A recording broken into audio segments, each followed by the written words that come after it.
Hello guys, আসসালামু আলাইকুম। দেখছেন শরবত যদি আপনারা খেতে চান অবশ্যই সাবিনা পার্কে চলে আসবেন। প্রথমে বাস স্ট্যান্ডে কিন্তু আমার দোকানটা আছে, এক নামে সবাই চিনে। লেবুর শরবত 1 গ্লাস খাবেন তো জীবন ফিরে যাবে, বুঝলেন? ভাইয়া কতদিন থেকে ব্যবসা? প্রায় বছর খানেক থেকে হলো ভাই এই ব্যবসাটা দেওয়া। কারণ তো ব্যবসার প্রফিট কেমন ভাই? খুব সুন্দর প্রফিট ভাই, মাত্র 10 টাকা গ্লাসে আপনার দিচ্ছি।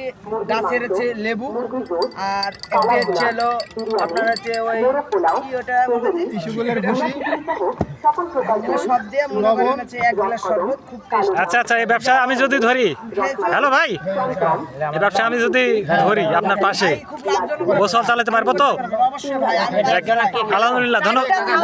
চারটা ছাওয়াল, একটা বউ আমার, খুব ভালোভাবে এই ব্যবসা করে সংসার চলে আমার।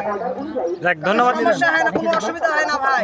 এই শরবত বিক্রি করে খাচ্ছি আমি, কিন্তু সারা জীবনে শরবত বিক্রি করে পার করলাম, কোনো সমস্যা নাই। আপনারা যদি করেন তো করতে পারেন। দেন চিনি দেন। ধন্যবাদ ভাইয়া।